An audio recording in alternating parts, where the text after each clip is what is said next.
Welcome everyone to the channel. Today I'm pimping out two figures from Dragon's Operation Varsity US Army Airborne set.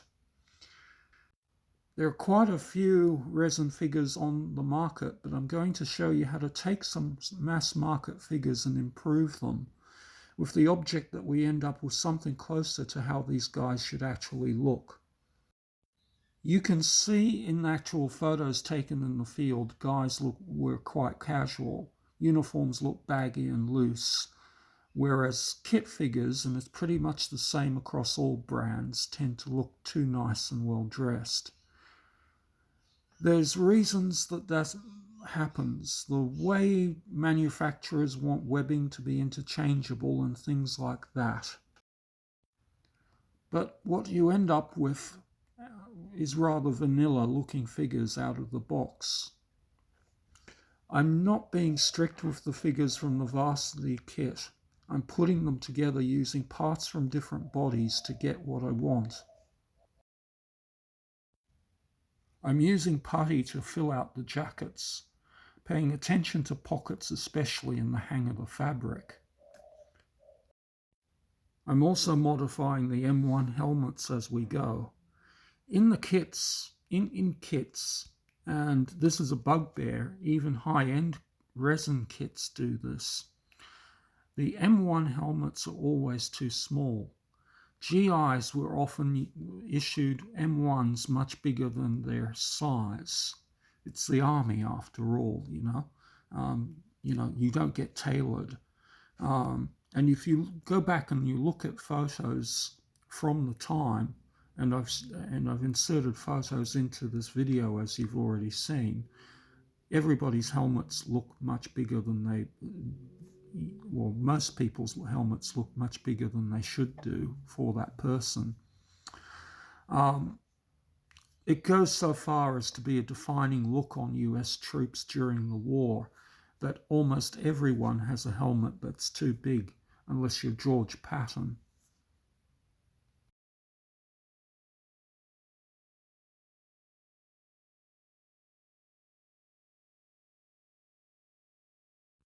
So as you can see, as I'm going, I've put together the platoon leader.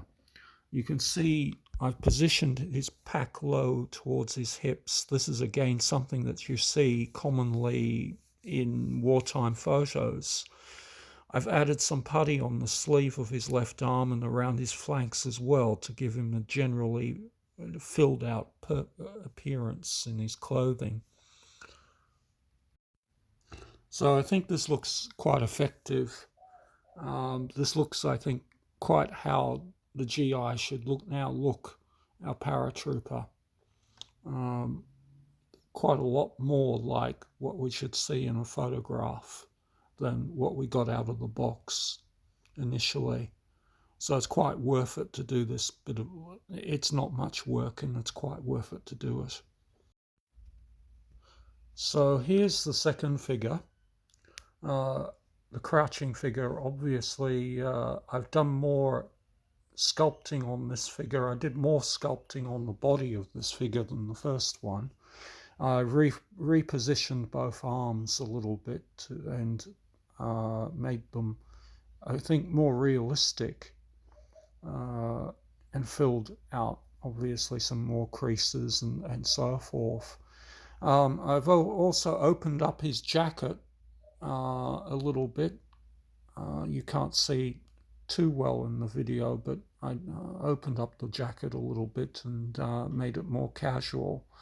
Hopefully you'll see that a little bit better in the photographs that I'll put in at the end of the video.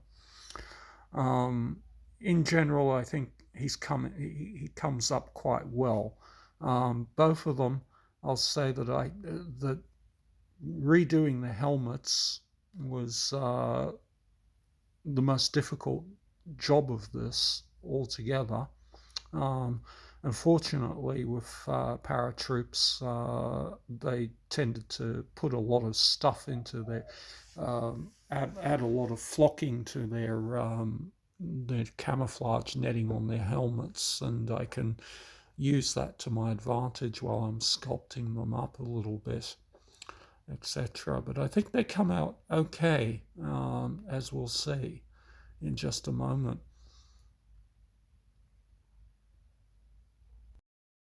So on to mounting and showing you what they look like. So I use the lid of a baseball display container, and some white glue and some leaves that were left over from another project, and you can see how they look, and they look, I think, great. They certainly don't look like they would have looked straight out of the box. So there you are. Thank you for watching. I wanted to keep the video as short as possible so it's not boring for you, and yet I hope it's been helpful. Thank you, and I look forward to putting up more videos for you. I'm sorry that there's been quite a gap since the last one. Thank you.